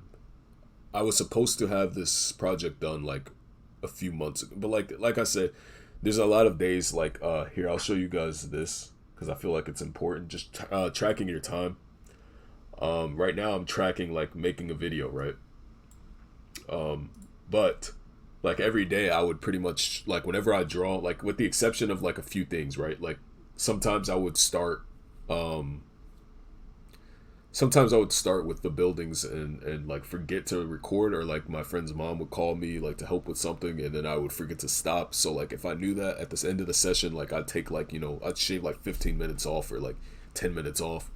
Or if I started and I knew I took a break, I'll stop the timer early and keep working on it for a while, and then that's my day. But usually per day, I'd get like an hour and a half. I'm trying to see where, but you can see like traditional drawing. I did not do a lot of that. Like drawing on sketchbook. I always sketched on Photoshop. But for the first building, so I think this one was, I think the house that I made. There wasn't any like crazy thing that I was trying to do there. It took 24 hours of recorded time in total, but we have to remember I only started using this like after like the first few months of not using it. So it, it took a lot more time. The second building, I was pretty much logging all of my hours on it, so it took about 63 hours in total. Um, the third building took 72, and the fourth building took 51. So you can see, like, as the experiment, like, I can see the numbers here as far as the experimentation going up and down. It's like, and it's not an hour and a half a day, dude. It feels like I spent like a lot less time that I went for. But we can look at the analytic insight. Oh wait, no reports. Okay, so this week not a very busy week. We got 20 minutes logged on the fourth building here. Last week we did okay. It was not good at all, actually. I think this is the week that I had all those appointments. I logged 7 hours in total. Yeah, and that's mostly in planning and organizing. So not too hot there. You can see these are the 2 days I had my driving. No, these are the 2 days I had my orientation. I had my orientation and the orientation after work. So those 2 days. I think this day I had, or was it Friday? Yeah, Friday I had my driver's session. The weekend I kind of kicked it back up with 2 hours every day. Let's see the week before that. Yeah. So you could see a pretty bad downhill. So like it wasn't mad consistent, but I'd have those days where like Wednesday, that's like almost 3 days in one as far as like doing an hour and a half. So it did even out, like the average evened out that week almost. But we still fell pretty short. Usually I take at least one day off a week though. Here's another week. Not very good. What the fuck happened this week? Holy shit, man. Alright. Give me some credibility here. God damn. Alright, where the fuck... Wait, okay, hold on. Maybe I'm looking at like two specific projects or something. This week has not been productive, boys. Alright, yeah. See, okay. So we're getting back to where I was like usually consistent. Okay. Yeah, see? So, like, I do an hour and a half, I do an hour. It just goes to show, like, some days you just don't hit the mark. Other days you do. And there's going to be, of course, those days where you make up for it. Subconsciously, you haven't done a lot, like, the past few days. You'll end up doing, like, if you have a day off, you'll end up doing that time. Let's see. Yeah, whereas these weeks, like, fuck my life. Falling off a hill here. So we got 20 minutes this week. God damn, there's no. Oh well, yeah, no, that makes sense. I did take like 2 weeks off. 7 hours this week. 10 hours this week. 6 hours. 5.5. 8. Well, almost 9. But if you do 1.5, okay, let me see. If you did an hour and a half every day, yeah, your average should be around 10.5. Yeah, 10.5 a week. So we got 15 this week. So yeah, of course there's going to be like your good weeks. And be mindful, like these days that like you have to remember not to overdo it too. Like if I know I did 5 hours one day and then 3 hours, those are days that I'm not doing anything else probably. Like as far as like relaxing. So Yeah, we have to remember stuff like that. So it'll be 5 hours. So that was pretty much almost a full week in 2 days, actually. So of course I'm not gonna. The next 2 days I'm taking it easy. Like I'm not about to overload myself, and then next thing you know, because the most important thing is that I'm consistent. Um, and then, like I say, at least once a week or at least once every other week, you have those spike days where you just fucking you hit goddamn what's it called, like flow state, dude. You hit flow state and you're next thing you know, it's just been so long. But you have to, when I notice that and I'm having a good time, I have to keep policing myself and be like, hey, like, is policing the right word? I have to keep monitoring myself and be like, hey man, like, slow it down, chill out, like you. Hey. And this is all while I'm doing like driving lessons too, so like it's pretty stressful. See, so that spike was probably because I knew I didn't do that much the week before. So 16 hours that week as a result of doing four the previous. Yeah. See, this one's pretty consistent. I usually, like I say, I always usually take at least one day off, and that'll be. This is like going to the schedule of. During this time, I had sometimes Tuesdays and Saturdays off. So those days I would usually chill. Like the day before I have off, I'll chill out, and then the day I have off, I'll do my time or whatever, and then just chill out.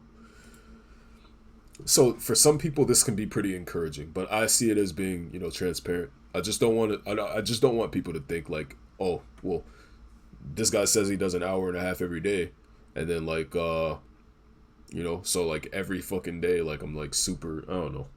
There's all kinds of ways people can interpret these things, but like I said, and I even put job hunting on there. So the time that I spend job hunting, I'll like when I'm looking for websites and trying to find like where these listings are and whatnot, I'll put that on there too. I have my spreadsheet of like a bunch of studios that I like, and I think I want to I think I want to make a spreadsheet of like styles to look into, like that encourage me. I think I want to have that. I have collections and stuff on ArtStation, but I think I want to have that as a spreadsheet too, so I can reference certain things and try to like break them down. I think that'd be good for like smaller size projects. Um, but yeah, like I say, like super time. Dude, job hunting is like it feels like the biggest waste of time ever. I won't lie. But it's just like to find it, you have to look. Um, here we go again. So this was a really productive week. Jesus fucking I did like almost 3 hours every day. Yeah, so like all right. Okay, no. All right, so yeah, see, pretty consistent here. All right, and then it drops off. Okay, well, I'll just go fuck myself. We got a good week there. Good week there. And I'm looking at the total hours, like generally. If it's over 10, if it's over, what was it, like 10 and a half or something? Yeah, if it's over 10 and a half, I consider it a good week. Yeah, 15 hours, 15 hours, 10 hours, or 9. 6, 8, 3. Yep. And I think this is when I first started doing this is called sample task because that's the time that I was putting into this art test that I had. But recently, as far as like applying for jobs, I have not been like very active. I've been specifically putting time into this, learning how to drive, and finding a new job recently, and going to like different like, or not a different day job, going to different application interviews. Yeah, dude, it's such some of the ways people hire people are so like demoralizing though, man. Like there's this one store near us that's in like this mall, and I was applying to the store, and I shit you not, it said like there's no worse feeling, dude, than like you apply for a shitty job and like you look at the description and it's like your group appointment, your group interview will be tomorrow. It's like what the fuck, like so you get there and there's like 9 people, like all in suits or like whatever. I saw a guy with dreadlocks and he was sagging and everything too. But like there's like generally you have like just a bunch of people sitting here and like it's like so blatant that we're all competing for the same role. So like no one really wants to talk to each other. It's like so awkward. Of course I did. Like I'd be like, hey, like oh yeah, the interview questions weren't too like rough, like they were pretty simple. That kind of eaves the nerves of the person going in after me, like, and I won't do it in front of like the goddamn lady, but I'll just be like, hey, like don't worry, like it's not like nothing crazy, you know. Um, but like, dude, it's like the most demoralizing shit because it's like I probably shouldn't have done this, but I was just like, dude, fuck it. There's like 12 people here, dog. Like, and they I was like, how many? I was wondering like, how many people are you guys hiring? So like, while she was asking me questions, I was like, oh, okay. And then she's like, do you have any questions for me? And I was like, well, how many people here do you plan on hiring? And she's like, one. I was just like, dude, what are you talking about? I didn't say that. I didn't say that, but I was like, my face probably said it. I was like, oh, okay, that makes. I I don't know if I said that makes sense, but like, I was just like, oh, okay, you know. And then like I was just like, she's like, oh well, okay, well, thank you for your time and blah blah blah. I was like, yup, it was nice being here. Thank you for the. You know what else they did that pissed me off too? It's like they gave us a fucking tour of the store, like we were gonna be working there, like we started that day or something. They're like, oh, this is where you'll load the shelf and like. Motherfucker, you're hiring one person, dude, and you're telling that to 12 people. You're wasting our goddamn time by like walking us around the store and like telling us like this is where this is going to be and that's going to be. Like it's like, dude, people just don't have respect for like time anymore. It's like it's crazy, man. Like dude, if you're going to hire one person, like at least like give everyone the interview first, and then after that they want you to interview with like a district manager. It's like I don't know. Uh, Sadly though, like when it comes to concept art, I've been getting a little bit of I wouldn't say bad luck. We won't call it bad luck, but um, I didn't prioritize things a little. I didn't prioritize things right as far as like trying to find the word. I don't know. One thing came along, and then something better, like an opportunity for something better came along, and then I basically like. So all right, here's what happened. Right, we're gonna say I had an offer from company one to do this like Santa, this holiday theme thing. Right, we'll go with something theoretical, like some holiday design for like a prop, a real life prop. And then another thing comes along and it's like in a game, but like this is for like a holiday prop for like a theme park or something. And then the other one's for like a game and you like the art style or whatever. So that thing comes along and before the people who told you about the holiday thing, mind you, I don't know this thing yet. So they tell me, okay, well, we don't have anything right now, but we'll get back to you when we do. So I'm like, okay, well, I messaged them asking, is it okay if I, I'm still like contacting other companies? They're like, oh yeah, no, it's no problem. So I do that, and this other company comes along, and I'm like, oh, this is great, and they're moving things along quick. Like I'm talking like, hey, do you have a Discord? This is okay. This is that, and then the other company still nothing from them. So obviously, like things are going with this company, and then that other company comes back, and they're like, oh, okay, is this in your ballpark? Blah blah blah. Now I say yes, I am able to do this, but right now I'm in the middle of something with this company. Like, and I didn't say like what company or whatever. I feel really, really like exposed saying all this stuff. But hey, like, dude, if I make myself look like an idiot, that's the worst case. I'll learn from it. But if it can take some of the stress or like help somebody else, fuck it, why not?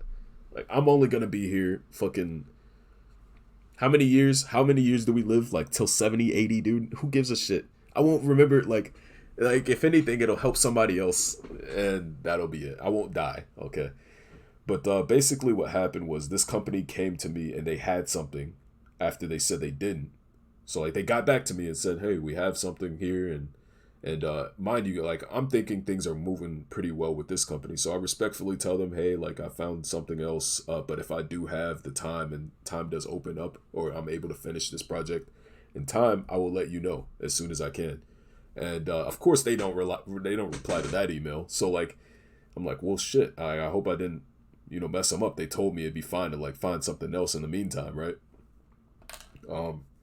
So I did that, and then the company that I thought was moving things along well, they like she was telling me, oh, like I'm gonna send your work to the team, like it looks really good. I'm like, oh, okay, that sounds great. Like, so things are going relatively well. Um, and then she just doesn't like communication drops off the side of a hill. So I'm like, okay, well, and then she's like, oh, well, we'll contact you if we find work and we feel like your style can accommodate or like your style matches. That's the polite way of them saying you can go fuck yourself, dude. It's like getting stabbed. Like, I don't know. That's the industry's proper way of saying like you don't hit the mark. Like, or like maybe there's some times that they say like say it and mean it. Like, okay, when we find something, this is the guy we're gonna go to. But like generally speaking, it seems like the industry's way of saying like, okay, you're fucked. Like it's like, dude, if like telling someone though, it's like they try to be nice about it. I guess I don't know, but when I hear that, it's like, okay, well, there's nothing there, So you just kind of move on. And so my instincts were like, okay, well, if this isn't working out, then I should let the other lady know that I had the time to do that thing as soon as I can. So I gave her an email and she didn't respond. So like it's just stuff like that managing these aren't things you get taught in school. This is stuff that you ask friends about who are working. Um, but it's a big lesson that I learned. It, it's really hard not to. You can have something in your hands. To be honest though, I didn't even have anything. Like it's like she told me they didn't have anything at that moment, just like the second lady did. You know what I mean? It's just she ended up coming back with something, and the other lady never did. So it's like it's these mind games. Like almost, it's really frustrating in a lot of ways. And like I said, my first art test didn't go too well. They didn't speak too much English, and the art director wasn't really.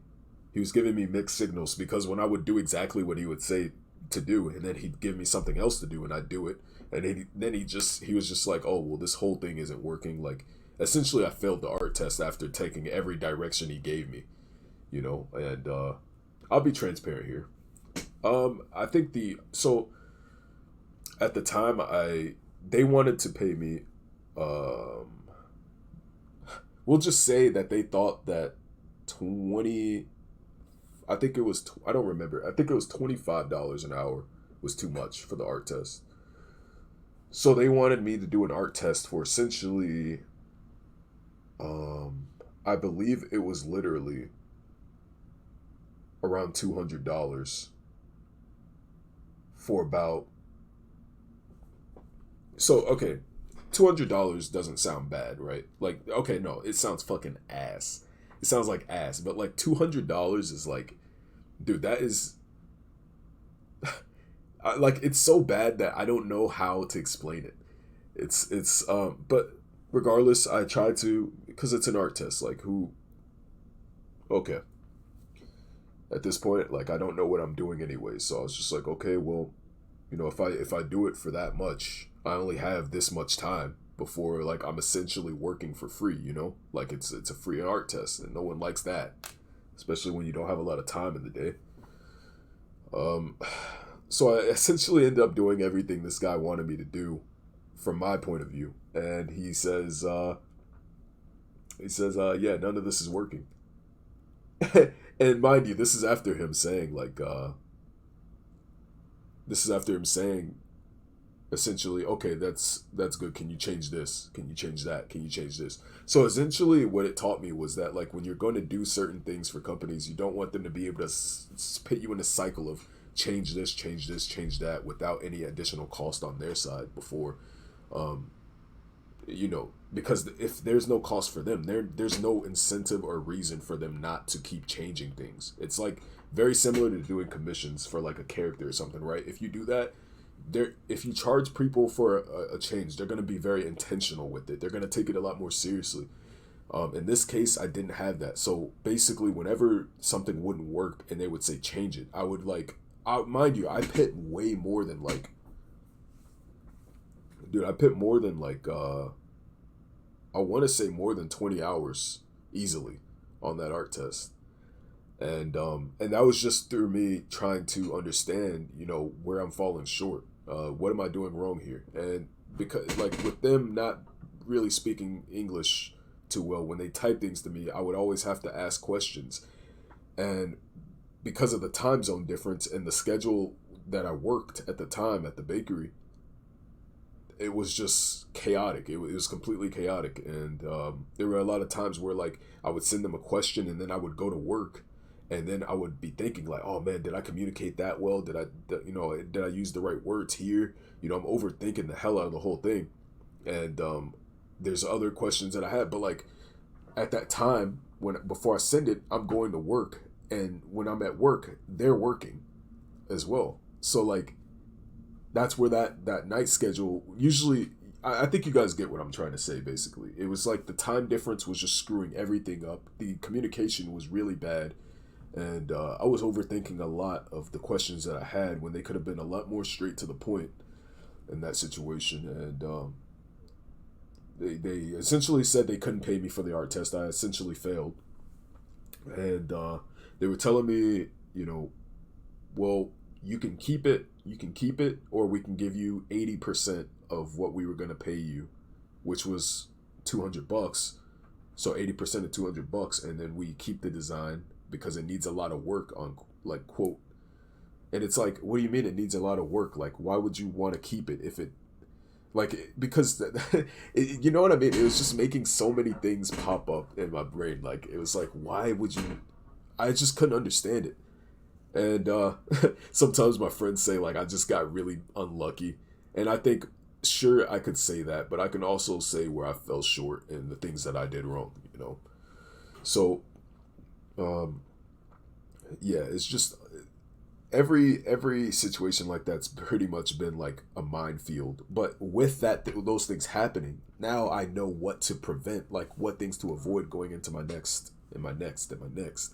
What's important is that I learned from it, and that's if I had a buck for every time I said that on the channel, man. Like, what's important is that I learned from that. Um, so yeah, and the most recent one was for like a Kickstarter, which is something that sounds really fun, like a Kickstarter for a tabletop game. I won't go too much into specifics, but the person that they reached out to me through LinkedIn, and they asked me if I would be able to have a meeting with them or like talk to them. And they had a successful Kickstarter in the past, so like it wasn't funded necessarily. I don't know the specifics of that stuff, but yeah, they essentially asked to talk with me, one of them, and it was very clear like the guy wasn't very familiar with art or like how to describe it. So I was helping him find the words, to explain like what styles he wanted and what he was looking for. It seemed like everything was going pretty well. And then we had to have the contract, and they didn't have a contract, and I didn't have a contract. So for the next like I want to say few days, I was like researching a lot of shit. I'm talking like I probably put like I was looking at like how people handle things for commission and X, Y, and Z. And I ended up I believe I ended up yeah, well, okay. So eventually I had a contract, and I covered like all the bases. It was like, okay, am I gonna work for them hourly or like price by piece? And the reason why I came to them with hourly first is because, well, of course they don't know what they want, and it's gonna take time to figure that out. So if I'm gonna be helping them figure those things out, well, that's what I would be charging for is my time. And then and I was under the assumption, like I was thinking, okay, well, when they figure that out, then I know what they want, they know what they need, and I know how much it's gonna take to get them that. So then I would be able to price it by piece instead of by hour, because I know what they want, they know exactly what they want. I thought that was pretty reasonable, but maybe not. I don't know. You live and you learn. But trying to gather my thoughts here because I don't want to ramble more.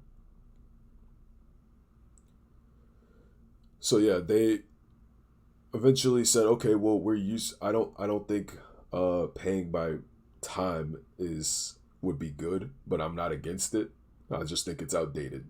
That's essentially kind of what he said, and I was like, okay, well, if we're gonna charge by piece, then we need to know every specific of what you need, like down to like how many revisions. So we figured that out, and I sent him the contract for that, and he's like, oh, okay, everything looks good except for this and this. So I adjust it, and I send him some questions, and I'm like, okay, well, can you just write down or answer these questions that I kind of wrote out for him so he can answer them. So I would know all the specifics. I'd know what finishing he wants, what it's going to be for, if he wants orthographics, everything. And then he says basically that they don't want to waste their money, and because they still don't know exactly what they want, so they weren't really able to answer any of those questions. And so like they said, well, if we when we figure it out, because we don't have an art director, we don't really know what we want. When we figure it out, uh on the list of potential people we reach out to. I'm okay, well, I'm like, okay, well, I think you made, now me like having experienced the first thing where like the art director was kind of all over the place in a way. That was kind of like a blessing in disguise. Like I was like, okay, well, at least they recognize that, and we don't end up going in that whole death circle of you know God knows what. And I said, okay, well, if there's any way, if there's any quick questions that you have, I can help out. I sent them a lot of like reference of like the kinds of things they were looking for and things that I knew that did that already, so that they understood what they were asking, and we were on the same page, visually. So it's just a lot of stuff like that. It's really but yeah, of course I haven't heard back from so it's like I'm always going back to the drawing board, seeing what things can I smooth out so that those problems, and when they do happen, they take a lot less time. They take a lot less time, and they're a lot less of a headache. So now I have a contract. That's the bright thing that came out of it. Now I have a contract that I know I can rely on. I have a bunch of questions that I know I can ask and that I can reference for myself. Um, as far as sending out emails to companies, I have good. I'm pretty good at that so far, and I think it's well written. It's, of course, I go back and like double check everything. Of course, you don't want to be like overconfident, but these are things I'm just starting to understand a lot more. And once I publish this project on ArtStation, that's the next thing I want to go back into, which is applying and putting myself out there. So I hope something helped you guys. If it wouldn't be a video if I didn't feel like I just fucked myself by the end of it, honestly, because every time I finish one of these videos, it feels like I just sealed my I don't know. It feels like I'm doing something wrong, man. Maybe I'm not. Maybe I'm not, but I swear at the end of every video I feel like I just fucked myself. Like if someone was looking to employ me before, they definitely aren't doing it now. I don't know. I guess it's just the fact that I'm putting myself out there, and it's like these are kind of the conversations you would have with friends, that I'm just kind of putting out there. And I hope to all the guys like that I went to school with, who have jobs and whatnot, I hope you guys are doing well. Just take care of yourselves. I hear it's a lot of work. Like it can be a lot of stress at times, and even though I don't have a job myself yet, I'm not gonna sit here and be envious of. I am so happy that my friends out there are like working, and they're doing things that are important to them. Like it's, if anything, it just pushes me to work harder and smarter. And yeah, I don't want to rant too much. 2-hour video, so I'll see you guys in like 4 months. I will see you guys. Oh, it's not 2 hours, dude. I'm fucking God.